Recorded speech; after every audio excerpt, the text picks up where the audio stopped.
Pues muy bien, ahora sí, doctor Joaquín, vámonos adelante. Gracias al equipo de también que se hace presente en los stands y que está con nosotros compartiendo estos bonitos momentos. Creo que es un momento yo lo decía ayer que hacemos la inauguración, cuando trabajamos en equipo las cosas cambian y la realidad tiene otro tinte, así que es lo que estamos haciendo. Y gracias a todas las universidades, a todas las facultades, a las clínicas que han estado presentes. Y bueno, ahora sí, doctor, sin más, gracias nuevamente. Pues nuevamente muchas gracias. No pierdan oportunidad los que están aquí presenciales y los que están en línea de conocer esos dos bellísimos proyectos. Mater Filius, si tienen la opción y la oportunidad de conocer una de sus casas, la verdad es un oasis de amor. Yo he podido ir a la Casa de Puebla y se siente una vibra especial cuando entras a un lugar de estos y encuentras mujeres en esta situación tan vulnerable diciendo que sí y abrazando una vida a pesar del dolor y a pesar de lo que ellas saben que va a venir más adelante. Y pues el modelo Creighton, ¿qué les puedo yo decir del modelo Creighton? Vale la pena, necesitamos muchos más instructores, muchos más médicos. Es increíble lo que se ha logrado, decía Rocío, hace 10 años, eh, 14 años más o menos empezábamos a platicar de esto. Hace 10 años que yo terminé ginecología y éramos los primeros locos ginecólogos que empezábamos a hacer esto en Latinoamérica. Y hoy ver que ese sí tan fuerte y que ese sí de paso constante y de ir dando resultados, hoy es la plataforma para nuevos médicos, para nuevos países, para decir, ¿qué es lo que haces? Lo que hacen esos locos de México. Oye, ¿qué haces en tal lugar? Ya, búscale lo que hacen estos cuates de Puebla, eso es lo que hacemos nosotros. Y eso ya les ha dado la capacidad a otros médicos. Ya hoy, la verdad, y no lo digo no con una falsa humildad, lo digo con mucha humildad y con mucho honor y con mucho gusto. Hoy existe la plataforma para que médicos puedan ejercer de esta forma ya con respaldo. Nosotros tuvimos que luchar contra las sociedades médicas, contra los hospitales, contra la cultura para decir esto es diferente y se puede hacer. Y la gente nos creyó, gracias a Dios, y hoy pues hemos tenido muchos privilegios y yo me sorprendo a mí mismo, lo platico con mi esposa, lo platico con amigos, jamás hubiera imaginado ser un ginecólogo que viera mujeres de 30 países y que recientemente hicimos un evento para recordar y para festejar que llevábamos 200 cirugías robóticas con el robot Da Vinci en Puebla, el equipo de NAPRO, y hicimos una revisión de estos 200. Había pacientes de 13 países en el último año y medio que hemos operado con este robot. Entonces ha sido increíble. ¿Cómo es que mujeres de 13 países? Pues gracias a esto que hacemos. Entonces, ya platicamos un poquito de esto, me voy a ir breve en las partes que pueda para ir abreviando el tiempo, pero el antes y el después. En 1960 nace Novid, ya platicamos la historia. Antes de esto, pues era una alta dosis de estrógenos, baja dosis de progestágenos, cambió la historia, cambiaron los progestágenos. Esta es la forma en la que normalmente debiera de funcionar el cuerpo de las mujeres. Empieza a haber una estimulación a nivel cerebral, con la hormona folículo estimulante y la hormona luteinizante, que estimulan la producción de folículos y la maduración de estos folículos, y estos folículos a su vez producen un aumento en la cantidad de estradiol. Este estradiol prepara al endometrio. Cuando sucede la ovulación, el endometrio cambia de circunstancia, disminuye el estradiol, sube la progesterona, y en presencia de progesterona empieza a haber cambios en el endometrio listos para poder empezar. Y esto lo pudimos conocer ya con claridad a mediados del siglo pasado, porque encontramos los microscopios, porque encontramos los ultrasonidos, porque pudimos ver los folículos madurando, porque pudimos ver los cambios físicos que ocurrían en el ovario, en el endometrio, y pudimos medir estos niveles de estas hormonas en sangre que antes no se sabía. Somos privilegiados. Hace 100 años, las mujeres pensaban que se embarazaban porque salía la luna, o que no se embarazaban porque no salía la luna, o porque cambiaba. Hoy sabemos perfectamente cómo funciona el ciclo menstrual. Y entender este ciclo menstrual ha sido un brinco en el entendimiento de la especie humana. Consideran algunos algunos filósofos que habrá un cambio que se reconocerá como si hubiera sido la invención de la agricultura, el paso de ser nómadas a ser sedentarios, como el paso de la revolución industrial. Esto, conocer esto, que además permitió el desarrollo de la anticoncepción, pero sobre todo conocer esto, será un cambio como el microchip, un cambio de época, porque esto ha permitido un cambio en la dinámica sexual, esto ha permitido un cambio en la dinámica entre los hombres y las mujeres, esto ha permitido un cambio para bien o para mal. Y solamente nosotros seremos los artífices de decidir qué va a pasar con esto. ¿Qué no se sabía que hoy sí se sabe? Bueno, ya decimos el efecto anticonceptivo de las progestinas, porque las progestinas tienen un efecto en el endometrio y no en la ovulación. Y cuando se dieron cuenta que el efecto era post-ovulatorio, preimplantatorio, entonces cambiaron la definición de embarazo. Hoy, la definición de embarazo en el Colegio Americano de Ginecólogos es el estado de la mujer desde la concepción hasta la expulsión del producto de la concepción. ¿Estamos de acuerdo? Pero ¿qué es concepción?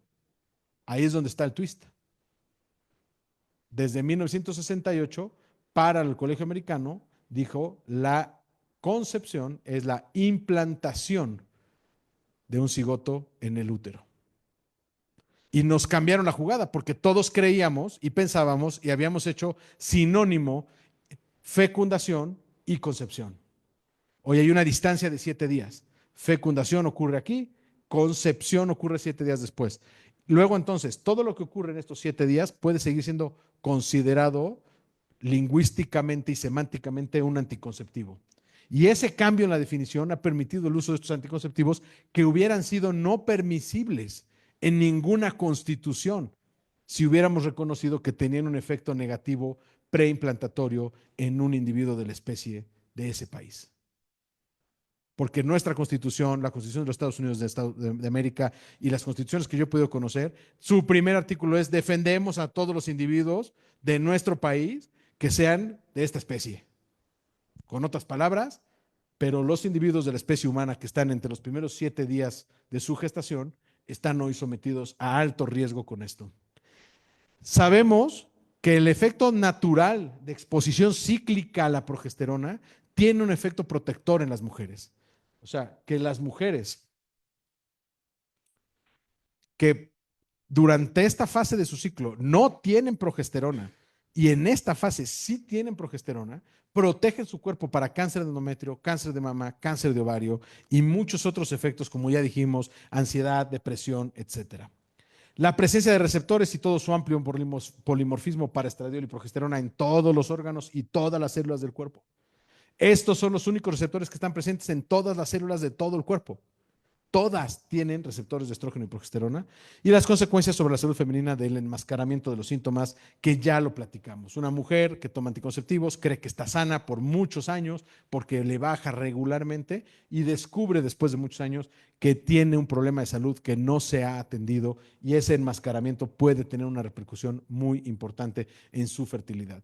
Hoy, además, estamos hablando de que esto ha permitido la postergación de la llegada del primer embarazo. Y ese postergar la llegada del embarazo a después de los 35 años de edad está poniendo a todas las mujeres en un 30% menos de probabilidad de ser exitosas en su capacidad reproductiva de manera indiscutible. ¿Cómo se ha tratado la infertilidad de 1980 para acá? Porque además de que hubo un cambio en todo el tema de la concepción, de la anticoncepción, también cambió la forma en la que se trataba y que la infertilidad ha sido tratada con reproducción asistida. Bueno, nosotros tenemos datos de 2021 porque se publican cada 2 años los datos, cada año los datos de hace 2 años. Y justo este año, o sea, en el 2025, se están publicando los datos. En el 2024, perdón, se publicaron los datos porque se publican en septiembre. Se publicaron los datos del 2022, pero cambió el formato de publicación. Entonces, voy a estar compartiéndoles datos de 2021-2022, pero veamos, en Estados Unidos aproximadamente tenemos 9.700.000 mujeres con problemas de fertilidad y solamente nacieron en el año pasado 91.000 recién nacidos vivos. O sea, 0.9% de las mujeres con infertilidad recibe un recién nacido vivo gracias a la reproducción asistida. No es disponible para todas. Es muy cara, es muy compleja, es muy complicada, no todas lo quieren. Sin embargo, sigue siendo considerado el tratamiento de elección. No has podido tener un hijo, ve a estas clínicas porque ahí es donde vas a poder tener un hijo. Tu probabilidad, si tienes hoy infertilidad en Estados Unidos y en Estados Unidos, que es mucho más accesible, si tienes infertilidad en México, tu probabilidad de tener un bebé después de un tiempo por reproducción asistida está por acá. Este es el resumen nacional que publican en los Estados Unidos. Hoy es una página interactiva de la CDC que tú le vas metiendo estos datos y te va dando las respuestas, porque estos datos son catastróficos, por no decir impresionantes. No han modificado, no han cambiado en los últimos 20 años. Es una tecnología que no ha modificado en los últimos 20 años el resultado. Vean, este ya es con datos del 2022. Me di a la tarea de recuperar los datos one by one. Grupos de edad, porcentaje de ciclos resultantes en recién nacido vivo. Recién nacido vivo es un niño que nace y respira. Ellos no tienen como cálculo cuántos de estos recién nacidos vivos llegan vivos a su casa. Simplemente con que haya nacido vivo, aunque haya nacido de 23 semanas o 24 semanas, o haya nacido con múltiples malformaciones y respiró y lloró, cuenta. Pero es lo que tenemos. La probabilidad de tener un recién nacido vivo después de tratamiento de reproducción asistida y tienes menos de 35 años de edad es del 49%. La probabilidad si tienes 40 o más es del 7%. El número de ciclos de transferencia que se hicieron para tener resultado recién nacido vivo, en mujeres de menos de 35, 2 ciclos en promedio, en mujeres de 40, 12.9 ciclos en promedio. Lo interesante es que llega la mujer de 39, 40 años, después de su primer ciclo, que no pega, y en la clínica le dicen, no sabemos qué pasó. ¿Qué habrá pasado? Mira, vamos a hacer un segundo intento porque, o sea, no entendemos qué pasó. Y dice, órale, vamos a hacer un segundo intento, y un tercero, y un quinto, y un 12avo, y un 13avo. Ya, por fin pegó. Número total de ciclos que se hicieron en Estados Unidos para estos grupos de edades, 150,000 ciclos en mujeres de menos de 35 años, pero vean el número de casi 100,000 entre 35, 38 y 40. O sea, son 250,000 ciclos en mujeres de entre 35 y 40 y tantos años de edad, que son el target de la infertilidad. Y vean la probabilidad de éxito que tienen. En total se hicieron 413,000 ciclos en Estados Unidos. Estas son las razones por las que ellos dicen que hicieron la reproducción asistida. Yo creo que hay un error. 28% de los ciclos se hicieron por factor masculino, un factor que desde mi punto de vista está súper, hiper, ¿cómo decirlo? Exagerado. Necesitamos un espermatozoide. Nosotros hemos visto embarazos en pacientes con espermatobioscopías con 1% espermatozoides normales, 250,000 formas recuperables, 125,000 formas recuperables. Y no es que promovamos que eso suceda, lo único que quiero decir es que se sabe que esto es un negocio. Y el que paga muchas veces es este chato. Y si le dices, lo que pasa es que tus espermatozoides no sirven, va a decir, bueno, ¿y dónde hay que pagar para que esto se resuelva? ¿Qué es lo que hay que hacer? No, pues es que hay que hacer A, B, C, D, perfecto. Y la segunda causa más importante, vean, disminución de la reserva ovárica. Es que tus óvulos ya están viejos. Ya no tienes reserva ovárica. 42% de los ciclos que se hicieron en Estados Unidos el año pasado fue para banking de óvulos o de embriones. Se están haciendo ciclos incluso en mujeres que no sabemos si tienen o no tienen infertilidad. Solamente para guardar para el futuro. ¿Sí? ¿Me van siguiendo? Según esto, solo el 6% de las mujeres que se sometieron a reproducción asistida tenían endometriosis. ¿Por qué solo el 6%? ¿Y por qué en otras clínicas tienen hasta el 40-50% de mujeres con endometriosis sometiéndose a tratamientos de reproducción? Nosotros tenemos una altísima población con endometriosis. Y nos preguntamos, ¿por qué aquí solo el 6.3%? Porque solo al 6.3% le hicieron los estudios para saber si tenían endometriosis. Porque probablemente fueron a la clínica, tenían los síntomas, tenían las características, tenían la probabilidad de tener endometriosis, pero dijeron, pero además tienes baja reserva ovárica o tu chato está ponchadón. Dos grandes mentiras de la ginecología en este momento. Tú tienes 35 años de edad y vas con un ginecólogo y le dices, doctor, estoy casada, no quiero tomar anticonceptivos, ¿qué me recomiendas? No, pues te recomiendo que compres literas porque vas a tener muchos hijos. Ni cuenta te vas a dar. Si no usas anticonceptivos, ni cuenta te vas a dar y vas a terminar así. ¿Sí o no? O sea, o usas anticonceptivos o acabas acá. Ay, cambias de doctor, vas al siguiente doctor. Dices, doctor, tengo 35 años, estoy con mi esposo, queremos buscar un embarazo. ¿Qué nos recomiendan? Ustedes no van a poder embarazarse nunca. Ustedes, si no es conmigo y con mis tecnologías, ustedes no van a poder embarazarse. Tienes 35 años. Mira, te lo voy a demostrar. Vamos a hacer una prueba de espermas a tu esposo, te vamos a hacer a ti un conteo de óvulos, vamos a checar tu hormona antimuleriana y vas a ver que tú no te puedes embarazar solita. Necesitas un tratamiento de reproducción para embarazarte. La misma mujer, las dos grandes mentiras. ¿Cuál es la otra historia? Pues la otra historia viene de la búsqueda de un marcador, de una forma de entender el cuerpo, porque esto de acá está sumamente complicado. Parece fácil, pero pidámosle a un grupo de ginecólogos que nos lo explique con peras y manzanas y nos va a costar trabajo. Ni siquiera todos los ginecólogos lo entienden. ¿Por qué sube la temperatura? ¿Por qué el estradiol y la LH y la FSH y la interacción entre las hormonas y lo que hace el ovocito y lo que hace el endometrio? Ni siquiera. Entonces está difícil, siendo ginecólogos, haciendo ultrasonidos, tomando las medidas en sangre. Ahora, ¿cómo le hacemos para que una mujer común y corriente en la calle lo pueda reconocer? Bueno, pues en los últimos 100, 120 años se llegó a la búsqueda de un biomarcador ideal para conocer de manera externa y fácil qué es lo que está pasando con mi cuerpo y saber si lo que está pasando está de acuerdo. ¿Qué nos llevó a este entendimiento del biomarcador? La detección que había hormonas diferentes, progesterona, estradiol, hormona luteinizante, que esto cambiaba la temperatura de las mujeres y los síntomas. Sobre todo había la aparición y desaparición de cambios en el moco cervical, lo que antes conocíamos como el ciclo ovárico y luego ciclo menstrual. Nos dimos cuenta que también tenía un impacto en el cérvix, que el cérvix, primera porción del útero, era en sí mismo un órgano que tenía cambios y que se manifestaba, y que en esos cambios y en esas manifestaciones producía cambios en el moco cervical.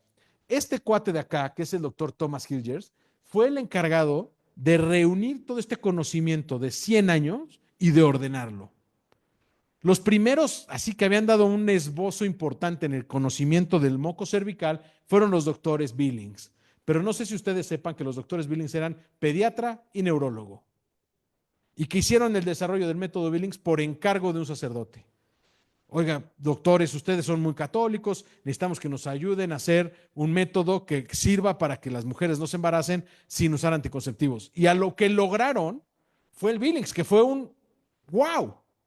Bueno, pues de repente este cuate, ginecólogo, con una mentalidad mucho más científica, investigadora, pensada hacia la ginecología, agarra esos conceptos, recupera todas las investigaciones de ellos, va más hacia atrás, ve las investigaciones de Odeblad y de cuántos que habían visto el cérvix, los cambios, la anatomía, los cambios en la temperatura, la calidad del moco, y empiezan a descubrir de manera apasionante que hay un marcador que puede ser conocido fácilmente por cualquier mujer en el mundo y que le puede dar de manera muy sencilla y muy gráfica una noción clara de dónde está.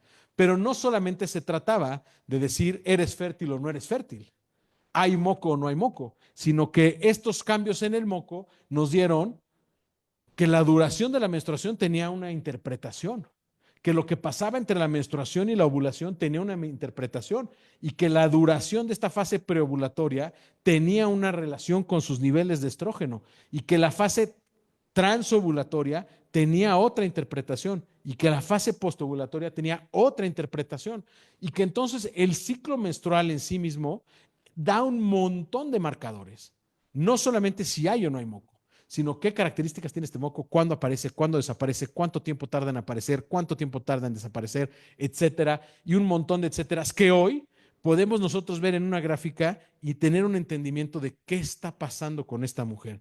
Y esta gráfica, que es lo que Rocío nos quería presentar hace ratito, es un mapa de la fertilidad de las mujeres. En esta lámina vemos que hay una relación muy estrecha entre los niveles en sangre de estrógeno y los cambios que va presentando esta mujer en la aparición del moco cervical. Y que justo cuando aparece la ovulación, porque fue detectada por ultrasonido, aparece la progesterona que había estado en ceros en la fase inicial del ciclo menstrual y que solo después de la ovulación surge la progesterona y vuelven a bajar los niveles de progesterona. Y entender esto y reconocer esto y poderlo corroborar nos ha cambiado la forma en la que nosotros podemos conocer y entender a las mujeres. Y nace la naprotecnología, que es una ciencia de la mujer que tiene como principio fundamental la capacidad de trabajar en cooperación con los ciclos menstruales y de la fertilidad de las mujeres. Y es la forma más natural y más, digámoslo así, como les decía hace rato, es te llevo a tu mejor versión para poder trabajar contigo. Y esto nos permite tratar de mejor forma y con mejores resultados el ovario poliquístico, la endometriosis, la hiperplasia endometrial, la infertilidad, la pérdida gestacional recurrente, porque nos permite entender por qué está pasando. No es, no te puedes embarazar, no te preocupes, aquí tengo un bebé, te lo voy a poner en el útero. Es, no te puedes embarazar, voy a tratar de entender por qué no te puedes embarazar y voy a tratar de resolver esas cosas que están haciendo por qué no te puedes embarazar. Y voy a tratar de resolver por qué se está comportando así tu ovario y voy a tratar de resolver por qué está así tu endometrio. Y solamente así podemos dar soluciones reales a problemas reales. ¿Qué necesita la nanotecnología para funcionar? Bueno, necesitamos una gráfica, poder hacer un perfil hormonal dirigido, o sea, poder revisar cómo están estas hormonas para corroborar lo que dice la gráfica, hacer un seguimiento folicular y ciclo no estimulado, es decir, hacer ultrasonidos de manera secuencial a lo largo del ciclo menstrual para entender qué es lo que está pasando anatómicamente y también requiere de técnicas quirúrgicas avanzadas o cirugías, nosotros las hemos bautizado como las cirugías NAP. Es el robot Da Vinci ahí funcionando. Aquí es una cirugía, por ejemplo, de extracción de endometriosis, en donde pues quitamos, esta es la zona anterior, este es el útero, esta es la vejiga, quitamos endometriosis pues de muchas zonas para reparar, para restaurar la anatomía de la pelvis de las mujeres. Estos biomarcadores nos llevaron a decir, bueno, la duración de la fase preovulatoria y cuando se altera la fase preovulatoria y sus características nos habla de ovario poliquístico, anovulación, la longitud total del ciclo nos da otra interpretación, las características del sangrado. Cuando vemos la producción de moco y está alterada, vemos que hay trastornos ovulatorios, endometriosis, factores cervicales, defectos de la fase lútea, síndromes premenstruales. Hoy los podemos entender mucho mejor y estudiar mucho mejor. ¿Cómo funciona esto para la planificación familiar? Bueno, pues desde luego no es el ritmo, no es el calendario, porque estos métodos tienen una función del 70-80%, que vuelvo a insistir, yo no me quedaría. Se trata de la observación de estos biomarcadores. Pero quiero hacer énfasis en que la observación de estos biomarcadores es una observación sumamente sencilla. Cualquier mujer en cualquier condición puede aprender a conocer su cuerpo. No requiere rocket science, no requiere hablar inglés, no, cualquier mujer puede entender esto después de un poquito de entrenamiento. Claro que ha sido un esfuerzo titánico del doctor Hilgers y una secuela de gente que ha hecho que estos cursos se puedan hacer de manera sistematizada, estandarizada y que garantiza que lo que tú estás aprendiendo y observando lo estás haciendo bien. No te dejamos sola a la deriva. A ver, bájate esta información de internet, léela, si le entendiste, llévala a cabo y si no lo entendiste, pues llega dentro de unos meses con un problema peor. No, nos acercamos a ti, tiene una 99.5% de eficacia, reportada 96.4% de la eficacia convencional del uso de este tipo de estrategia para evitar el embarazo. Vimos 17,000 ciclos graficados en un estudio multicéntrico, el más grande que se ha hecho, donde se llegó a una tasa de embarazo cercana a cero. ¿Qué beneficios te da esto como usuaria? Bueno, pues te da en tu pareja mucho mayor intimidad, porque este se va a convertir en un tema de conversación, que tu fertilidad y tu ciclo de fertilidad como mujer sea el ciclo de fertilidad y el ciclo de intimidad de la pareja, no tiene efectos secundarios. Cero efectos secundarios. ¿Se acuerdan cuando dijimos en medicina, cuando tienes una cosa que es la única forma de hacer, toleras cualquier efecto secundario? Bueno, cuando aparece una alternativa sin efectos secundarios, estamos bioéticamente obligados a llevar eso. Esto da síntomas, esto da efectos secundarios, esto da cero efectos secundarios. Cualquier comparativa sale perdiendo. Cualquier cosa que pongas en la balanza contra cero sale perdiendo. Es bueno para la salud. Es bueno y es deseable que las mujeres conozcan su cuerpo y lo entiendan, porque detectarán de manera oportuna y más rápida cualquier problema de salud ginecológica. En la pandemia fue increíble, notable cómo pacientes me hablaban y me decían, Joaquín, me dio COVID y dejé de ovular. Lo noté inmediatamente. Me pusieron la vacuna y no ovulé ese mes. Lo noté inmediatamente. Se cambió mi ciclo. Lo pudimos atender, lo pudimos entender y lo pudimos resolver. Es de mucho menor costo. No te tienes que tomar nada, inyectar nada, pegar nada, ponerte ningún parche. No dependes de un medicamento que tienes que adquirir y no tiene dilemas éticos y morales. Regardless your education, sin importar tu background personal, este sistema no tiene ningún dilema, porque lo único que va a hacer es darte herramientas de conocimiento. Hoy estamos en la época en lo que lo mejor que puedes tener es más conocimiento, pegarte una cosa. Entonces imaginen esto en un motor de inteligencia artificial que tú puedas estar alimentando. Sería brutal. Estos biomarcadores, porque ya sabemos que modifican nuestros parámetros personales, estos biomarcadores insertados en tu Garmin, sería una locura. Que tu Garmin te avisara, ¡titit! Acabas de empezar a estar fértil.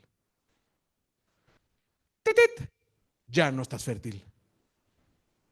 Sería brutal que tu Apple Watch lo hiciera, será increíble. Va a pasar seguramente. Dependemos de que la tecnología se use para bien, sí, pero ahí estamos. Necesitamos más gente, por eso necesitamos más gente formándose, más gente entendiendo el cuerpo, más gente deseando mejorar las características. No tiene dilema ético ni moral. Este es un estudio, 17,130 ciclos graficados, después de 12 meses, 96.8% de eficacia anticonceptiva. Pero no solamente se debe de usar para eficacia anticonceptiva. Vean estos 5 casos, 5 mujeres diferentes, todas aparentemente con ciclos regulares. Por definición, ciclo regular de 21 a 35 días de duración, con un sangrado menstrual que dura 5 o 7 días, con la presencia tal vez de moco cervical. 5 mujeres con infertilidad, con ciclos regulares, que no lo sabían. ¿Tú crees que es suficiente anotar cuándo te baja en una app? Que hoy nada más le pones cuándo te baja y cuándo tienes relaciones y cuándo te vuelve a bajar y te predice cuándo te va a volver a bajar. Porque pues no hay que ser rocket science, esto es algo cíclico. Pero estas 5 mujeres tenían infertilidad. Vean, 2 mujeres con ciclo de mocos limitados, una mujer con un ciclo de moco seco, no sabemos ni cuándo fue la ovulación, una mujer que tenía fase postovulatoria muy corta, fase postovulatoria de 5 días. Noticia, el embrión se implanta 7 días después. Esta mujer abortará todas las veces que se embarace. Todas las veces que se embarace. Y lo podemos saber y lo podemos tratar y podemos llevar esta duración a su duración ideal. Esta mujer, ciclos regulares, moco regular, duración normal, prácticamente perfecta, no se embaraza, tenía endometriosis. La diferencia entre saber y no saber. Antes de esto, nosotros pensábamos que nuestra especie era una especie que tenía la 21% de probabilidades de embarazarse por cada ciclo. Sabemos que cuando las parejas tienen conocimiento correcto de su fertilidad, tienen 76% de probabilidades de embarazarse en el primer intento y hasta 100% de probabilidades después de 7 intentos. Mujeres con fertilidad normal, ¿cuál fue la tasa acumulativa de embarazo en mujeres que tenían ciclos regulares y que tenían fertilidad normal? Ahora, si esto no pasa, ojo, agua pasa por mi casa. Tal vez tengas un problema de fertilidad y necesites entenderlo, y necesites estudiarlo y necesites tratarlo. ¿Cómo tratamos nosotros los problemas de fertilidad? Bueno, iniciamos por la graficación. Necesitamos conocer tu ciclo menstrual. Una vez que conocemos tu ciclo menstrual, suponemos qué es lo que tienes.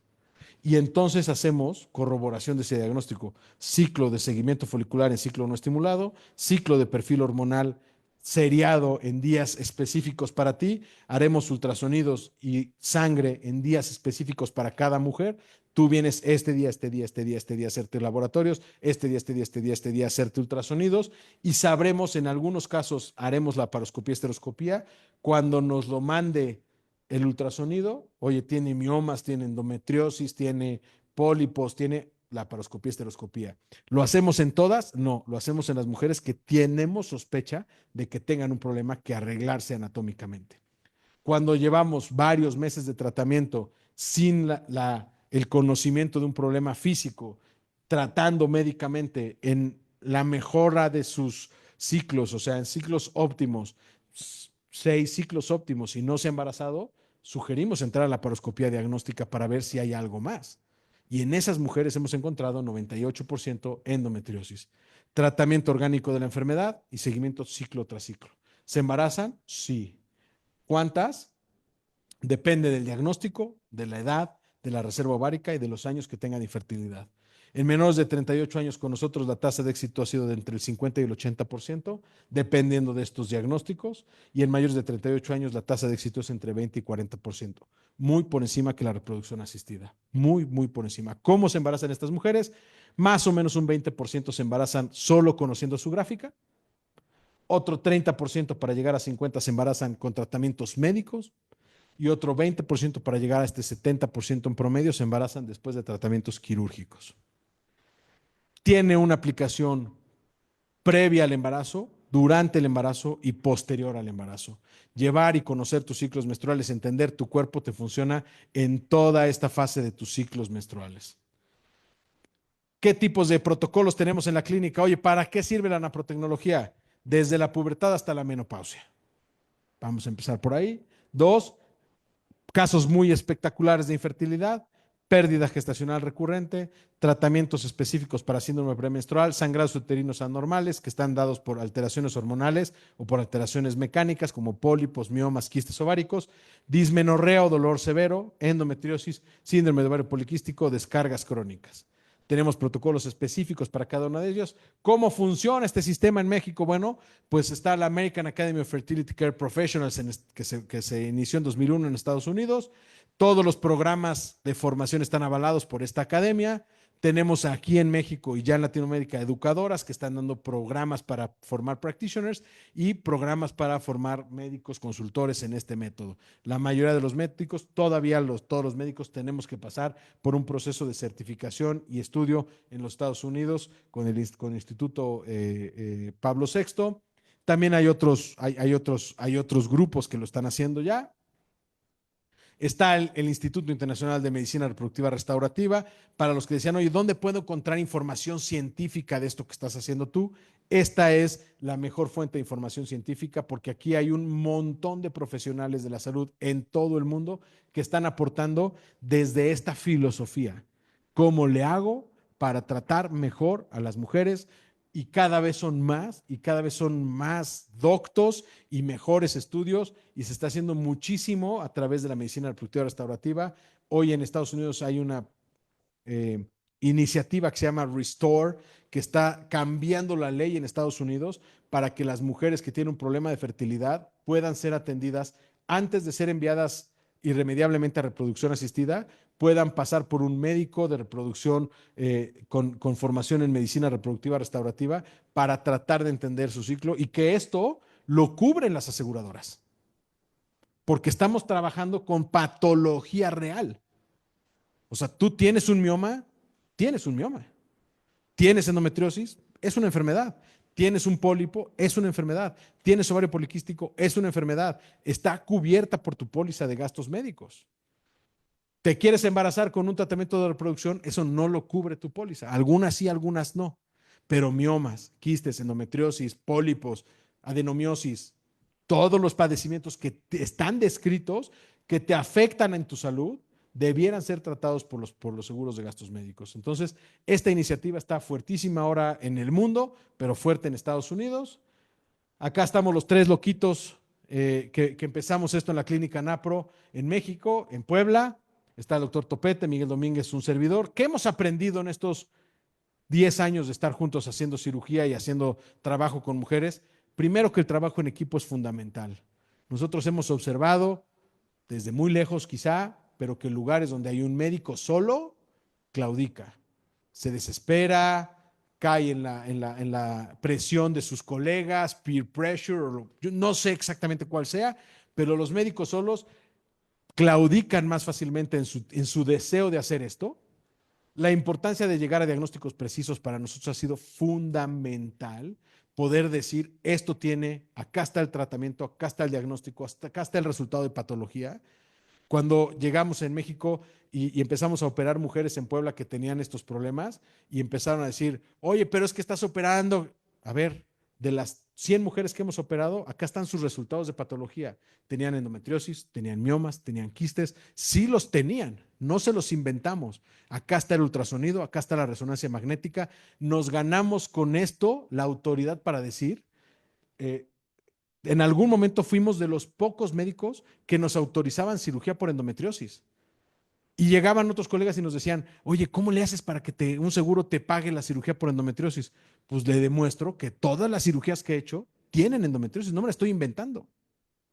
¿Cómo lo demuestro? Porque en todas hemos hecho biopsias y hemos demostrado que tienen endometriosis en todos los lugares en donde dijimos que tenían endometriosis. La individualización del tratamiento. Las mujeres son distintas.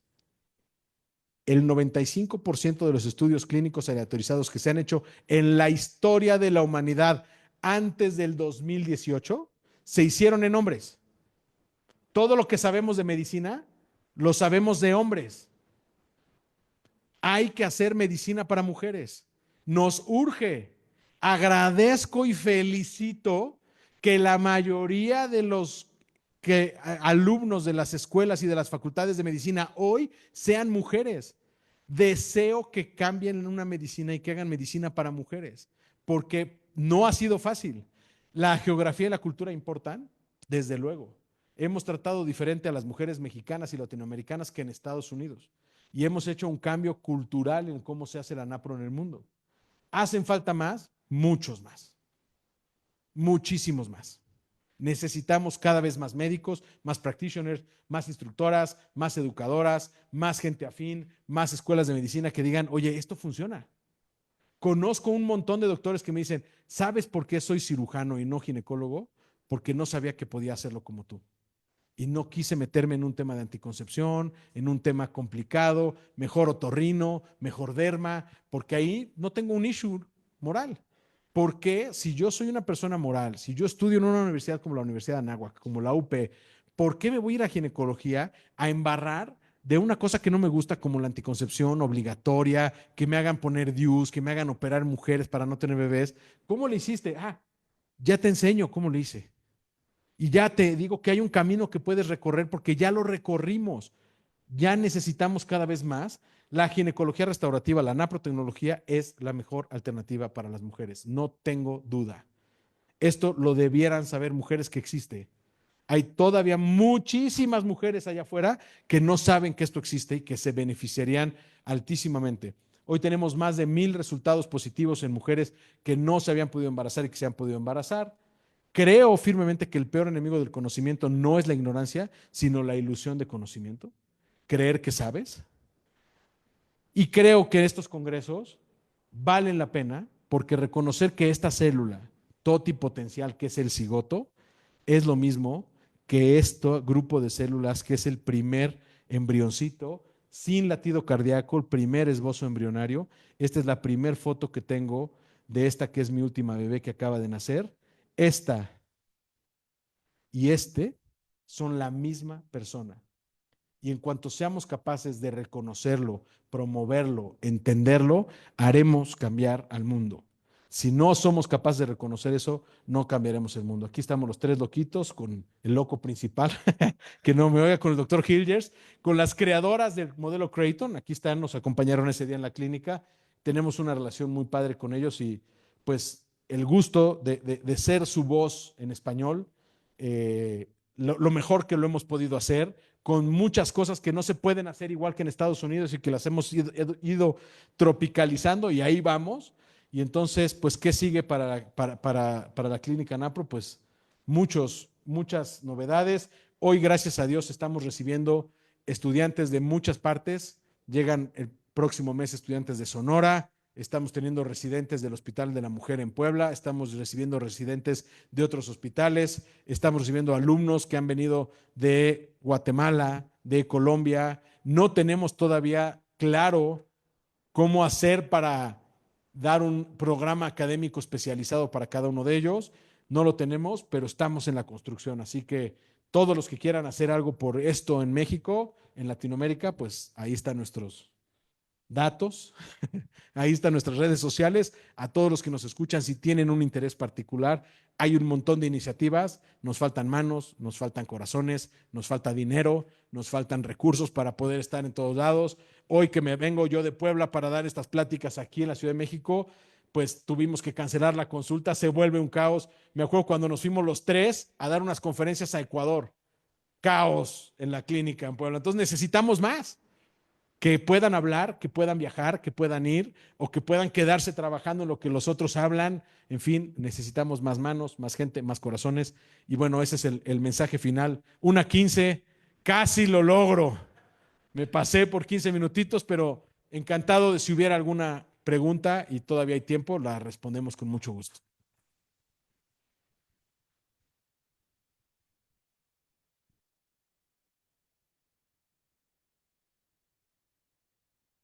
Claro. Muy bien. Ayúdeme el equipo de staff para pasar un micrófono para allá, para atrás, por favor, para hacer las preguntas y que la gente de Zoom también pueda escuchar. Hay muchas felicitaciones en el Zoom, Joaquín, de agradecimiento. Gente de Brasil, gente de Venezuela, gente del estado de Sonora. Hay gente que está trabajando también fuera de la República Mexicana en este tema y que agradecen mucho tu voz. Así que yo transmito lo que se escucha ahí. Y no, aquí no está el micrófono, debe estar uno por allá. Ah, mira, está aquí en la silla de adelante, doctora. Exacto. Muy bien, ahora sí. Vamos a las preguntas, Joaquín. Adelante.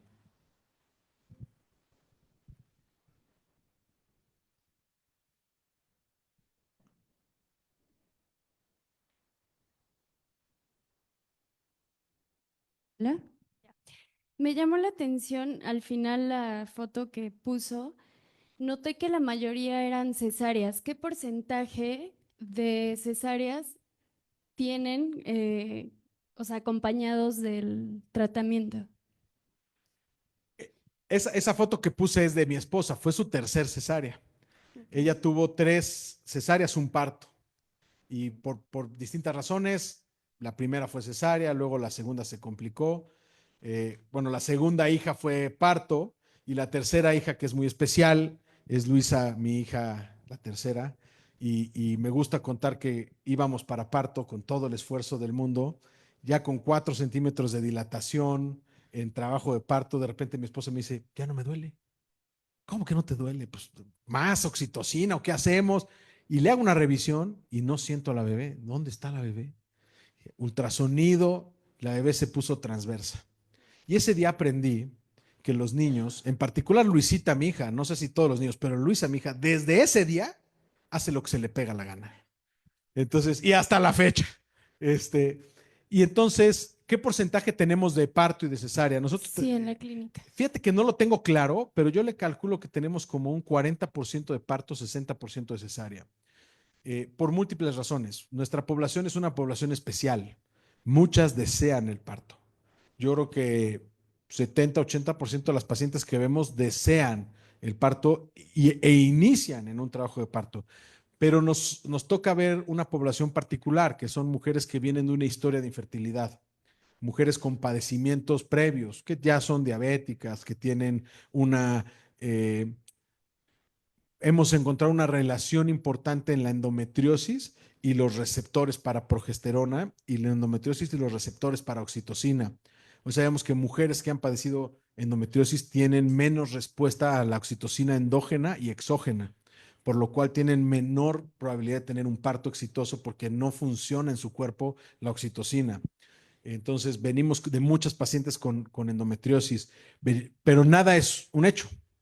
Entonces, a todas las mujeres que desean un parto y que tienen las condiciones obstétricas adecuadas, o sea, bebé cefálico, etcétera, intentamos un parto. En el Instituto Internacional de Medicina Reproductiva Restaurativa, sí, y muchas se puede inferir.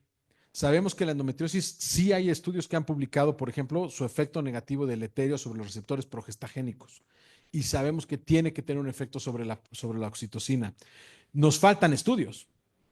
Ahí lo vemos nosotros. Sabemos, ¿cómo te diré? Percibimos que las mujeres que han pasado por un proceso de infertilidad debido a endometriosis, se les complica la cosa. Nos ha faltado el eslabón de hacer el estudio clínico y entonces hacer la revisión y irnos a lo molecular y ver cuáles son sus receptores y cómo están y por qué están afectados y cómo funciona la oxitocina. Pero lo percibimos, nos damos cuenta, pero no es el 100%. Si fuera el 100%, sería deshonesto de nuestra parte proponerle un trabajo de parto a una mujer que sabemos que no le va a funcionar. Como no es así, se lo proponemos. Y nos acercamos a ellas y hemos tenido trabajos de parto de 16, 18, 20 horas. Y cuando ya nos dice obstétricamente que no va hacia un parto, pues migramos a una cesárea.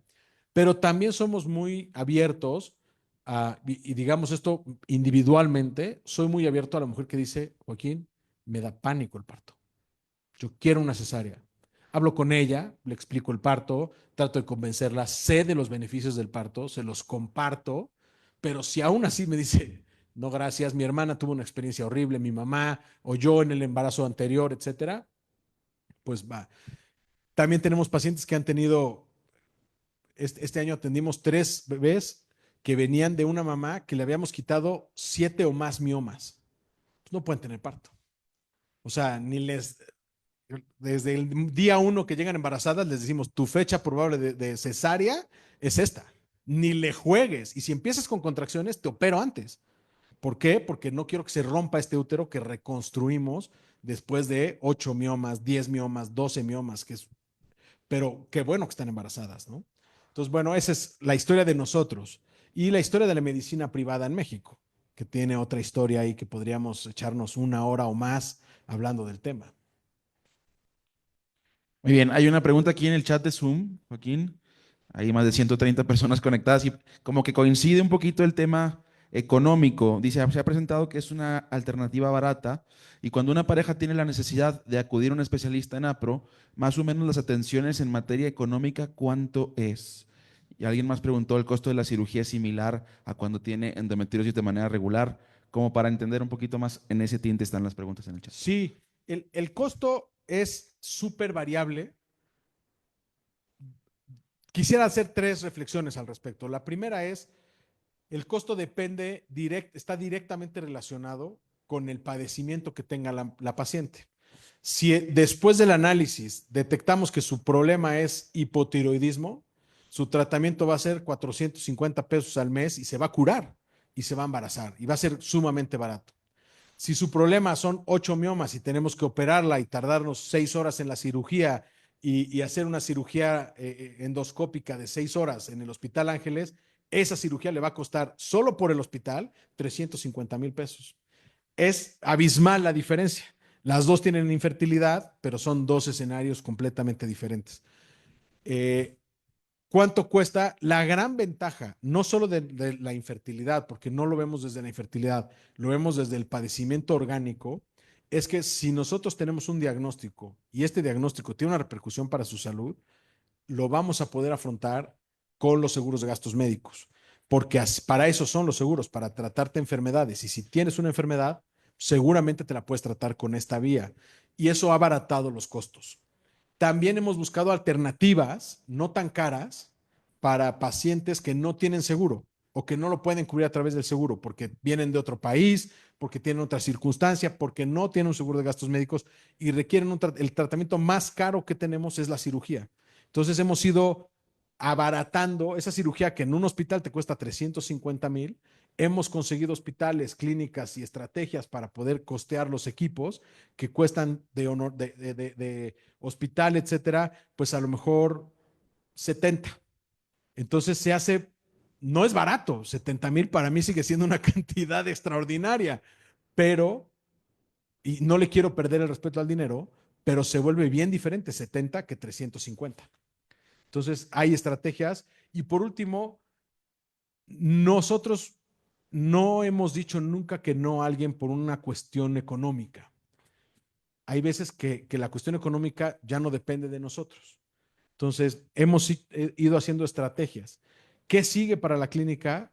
Creo que habría que hacer un crowdfunding para poder tratar a las mujeres que tienen un problema de salud, que se lo quieren tratar, pero no tienen los recursos. Merecen, hay mujeres que merecen ese tratamiento. Y entre todos lo podríamos costear de manera fácil. Entonces, hoy la estrategia está puesta.